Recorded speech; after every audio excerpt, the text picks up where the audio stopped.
నమస్కారం అండి. SB news 9550కి స్వాగతం సుస్వాగతం.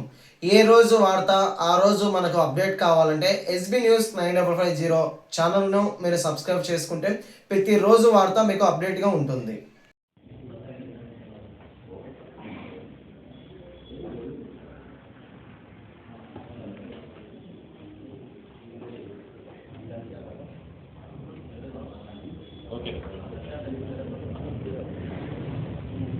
హోదాకు తగినట్లు చంద్రబాబు నాయుడు మీరు ప్రవర్తిస్తే బాగుంటుంది, లేకుంటే దేవుడు పిల్లలు తరాలను నాశనం చేసే పరిస్థితి ఉంది. మీరందరూ దేవుడి క్షమాపణ కోరి జగన్మోహన్ రెడ్డికి క్షమాపణ చెప్పి ఇంటర్వ్యూ దీన్ని సర్దుమని ఇస్తే బాగుంటుందని నేను పత్రికాముఖంగా ఆయన చంద్రబాబు నాయుడు తెలియజేస్తాను.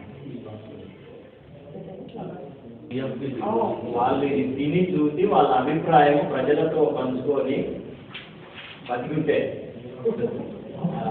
వాళ్ళకి చెప్తే అప్పుడు కంపేర్ చేసుకుంటారు, మనం తిన్నామా లేదా అని. అప్పుడు తిన్న పక్షులు కంపేర్ చేసుకుంటారు.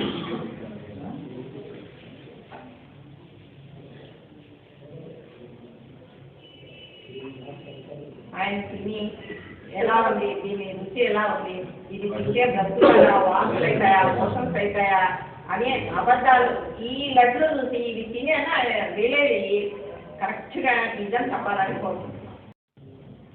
గత 2 నెలలుగా కూటమి ప్రభుత్వం చేసే అతి నీచమైన ఆరోపణలు, తప్పు మీద తప్పు, తప్పు మీద తప్పు, తప్పు మీద తప్పు, అందరి హిందువుల యొక్క మనోభావాలను దెబ్బతీసే విధంగా ముఖ్యమంత్రి హోదాలో ఉండి సాక్షాత్ Chandrababu Naidu, deputy chief minister హోదాలో ఉండి సాక్షాత్ పవన్ కళ్యాణ్ గారే నేరుగా లడ్డూలో కొవ్వు కలిపినారు. ఆ పార్ట్ అయిపోయింది. జంతు కొవ్వు కలిపిన పార్ట్ అయిపోయింది. నెక్స్ట్ పామాయిల్ రాదు, కెమికల్స్తో చేసిన లడ్డూని కలిపినారు. హార్పిక్లో వాడే, బాత్రూమ్లలో వాడే యాసిడ్లతో తిరుమల యొక్క లడ్డూని అపవిత్రం చేశారని నీచమైన ఆరోపణలు చేశారు. వాళ్ళు కొంతమంది వెంకటేశ్వర స్వామిని క్షమిస్తారేమో కానీ ఇప్పుడు శ్రీశైలం లడ్డూ కూడా కలిపి జరిగింది. బోలా శంకరుడి జోలికి కూడా వచ్చారు. వెంకటేశ్వర స్వామి అయినా క్షమిస్తాడు కానీ శివుడు 3వ కళ్ళు తెలిస్తే మీరు మీ కూటమి మొత్తం భస్మం అయ్యే ప్రమాదం ఉంది. దయచేసి ఇప్పటికైనా మీరందరూ మేల్కొని రాష్ట్ర ప్రజలకి, ప్రపంచవ్యాప్తంగా ఉన్న హిందూ సోదరులకి ప్రతి ఒక్కరికి క్షమాపణ చెప్పి మీ తప్పును మీరు సరిదిద్దుకొని తిరుమలని కాలినడకన వెళ్ళి వెంకటేశ్వర స్వామిని దర్శించుకొని, అదేవిధంగా శ్రీశైలం శివయ్యని దర్శించుకొని మీ పాపాలను క్షమించమని కోరుకోండి. లేకుంటే మీకు కానీ మీ పార్టీకి కానీ పుట్టగతులు ఉండే చరిత్రే ఉండదు.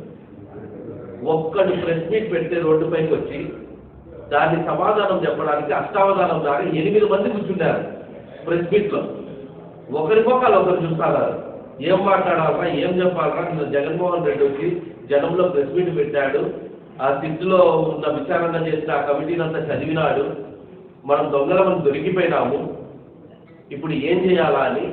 ఒక పక్క డిప్యూటీ సీఎం ఏమో డబ్బులకు కకృతి పడినారంటే, ఈయన చీఫ్ మినిస్టర్ ఏమో డబ్బులకు కకృతి కాదు, ఇంకా పెద్దది ఏదో చేయాలని, హిందూ సాంప్రదాయాలను నాశనం చేయాలని ఈ విధంగా మాట్లాడుకుంటారు.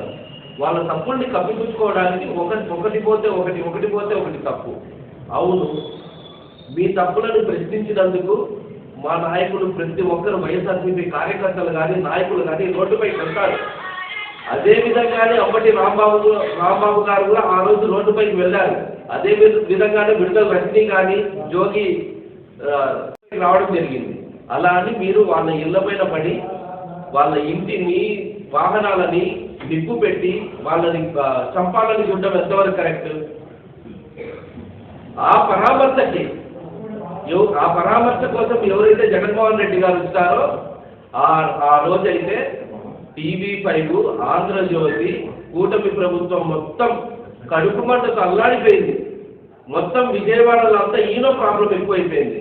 ఈనోలు తాగిందే ప్రతి ఒక్కరు.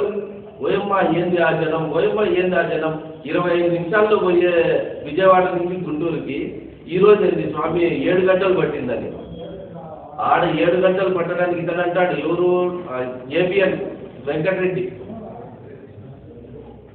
అంత టైం ఏం పడుతుంది? టిఫిన్ రెడీ చేసుకున్నారు, భోజనం రెడీ చేసుకున్నాడు. ఇంకా జగన్మోహన్ రెడ్డి వస్తాడని కడుపు మంటకు అల్లాడిపోయినారు.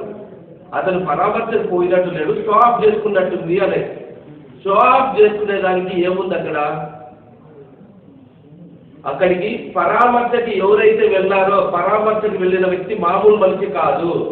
పరామర్శకు వెళ్ళింది లోకం తెలియని లోకేష్ కాదు, లోకాన్ని ముంచే చంద్రబాబు నాయుడు కాదు.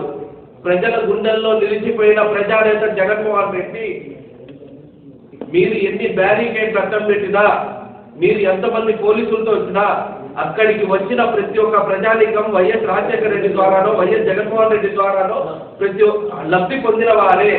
ఆయన పైన ప్రేమతో, ఆయన పైన అభిమానంతో, ఆయన వెళ్ళే 30 కిలోమీటర్లు కూడా ఆయన కారంబడిపోద్దు, ఆయనకి అడుగడుగున నీరాజనం పలికిన వ్యక్తులు.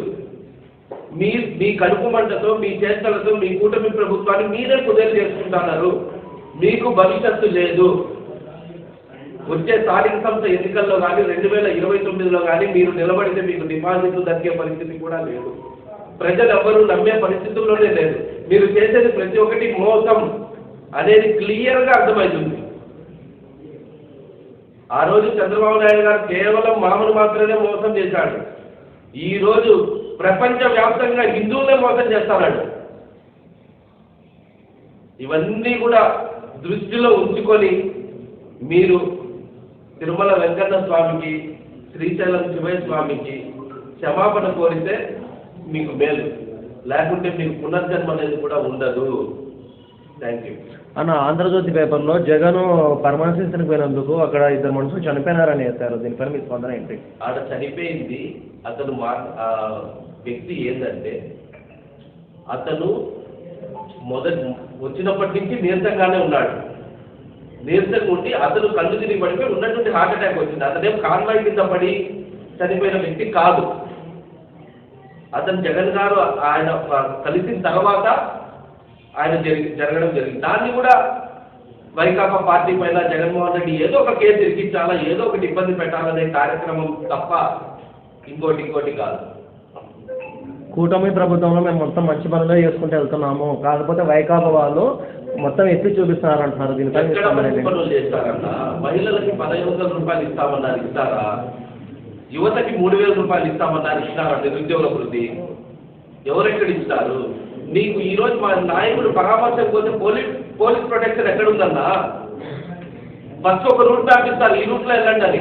లాస్ట్ మినిట్ లో ఆ పక్క జనం ఎక్కువ ఉన్నారని, ఎక్కడ జగన్మోహన్ రెడ్డికి పేరు వస్తుందని ఆ రూట్ మ్యాప్ ని మారుస్తారు. అటువంటి చరిత్ర వాళ్ళది.